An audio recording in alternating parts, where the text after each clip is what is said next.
గారు మరో ఉత్తరం చూద్దామండి. దుర్గ గారు ఖమ్మం నుంచి రాస్తున్నారు. శివరూపంలోని రహస్యం ఏమిటి తెలియజేయగలరు అని అడుగుతున్నారు. నిజానికి యథార్థంగా భావన చేస్తే భగవంతుడు అరూపి, ఆయనకి రూపమే లేదు. మనం కల్పించుకొని నామరూపాత్మకంగా పేర్లు పెట్టుకున్నాం. శివుడు ఇట్లా ఉంటాడు, రాముడు ఇట్లా ఉంటాడు, కృష్ణుడు ఇట్లా ఉంటాడని. నిజానికి యథార్థంగా రూపరహితుడే పరమాత్మ. నామరహితుడు, రూపరహితుడు, గుణరహితుడు. గుణం అంటే మామూలుగా మంచి మాటలని కావు. గుణము అంటే సత్వరజస్తమో గుణాలకి అతీతుడైన వాడు. అంటే నామాతీతుడు, గుణాతీతుడు, రూపాతీతుడే పరమాత్మ అంటారు. అట్లా నామరూప గుణాలకు కూడా అందనివాడు శివుడు. ఆ పరమేశ్వరుడు అనేక రూపాల్లో అనేక నామాల్లో ఉన్నాడు. అటువంటి పరమాత్మ సర్వజీవుల్ని కూడా ఉద్ధరించడానికి ఒక పరిమితమైనటువంటి ఆకారం వేసుకొని వచ్చారు. అదే లింగరూపంలో ఉండే శివుడు. కనుక పరమేశ్వరుణ్ణి లింగరూపంగా భావన చేస్తూ ఉంటే మనం శివయ్య అని పిలుస్తాం. కనుక శివ అంటే ఇందాక మనం చేసినట్టుగా శుభంకరుడు అని అర్థం.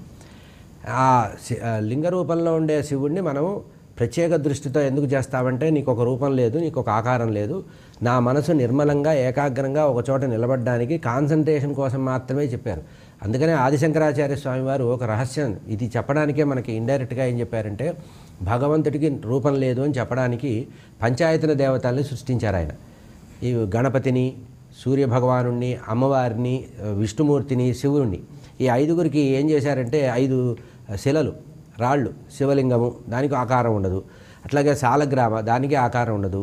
ఆదిత్యుడు అది కూడా చిన్నగా లింగంలాగా ఉంటుంది. ఇట్లా అమ్మవారు ఒక చిన్న లోహంలాగా ఉంటుంది. గణపతి ఎర్రటి రాయి ఉంటుంది. అంటే నువ్వు భగవంతుడికి రూపం లేదు, గుణం లేదు, ఆ గుణాలకి రూపానికి అతీతుడని చెప్పడానికి పంచాయతన దేవతల్ని పెట్టారు. అటువంటి పరమాత్మ మనని అనుగ్రహించడానికి ఒక రూపాన్ని ధరించి వస్తారు. ఒక్కొక్క కాలంలో ఒక్కొక్క రూపంలో వస్తారు. శివపురాణం ఏం చెప్పిందంటే, విష్ణుమూర్తికి మాత్రమే రూపాలు కావు, అవతారాలు కావు, శివుడికి కూడా ఉన్నాయని 100 అవతారాలు చెప్పారు. శివపురాణంలో భగవంతుడు అనంతమైన రూపాల్లో ఉన్నాడు అన్నారు. మనం బాగా పూజించే వీరభద్రుడు కానీ, కాలభైరవుడు కానీ, వీళ్ళంతా కూడా శివుడి యొక్క రూపమే. కనుక శివ ఆకారంలో పూజిస్తే శివలింగంగా వాడుతున్నాం. కానీ ఆయన్నే పరమేశ్వరుడు అన్నారు, ఆయన్నే త్రయంబకుడు అన్నారు, ఆయన్నే పార్వతీపతి అన్నారు, ఆయనే అర్ధనారీశ్వరుడు అన్నారు. కనుక సర్వకాల సర్వావస్థల్లో జీవులు ఉద్ధరించడానికి పరమాత్మ ఒక్కొక్క కాలంలో ఒక రూపంలో ఉన్నారు. కనుక లింగాకారంలో ఉండే వ్యక్తిని శివుడు అనేటువంటి ఒక మనం ప్రతీకగా పెట్టుకున్నాం, సింబాలిక్గా పెట్టుకున్న రూపం అది.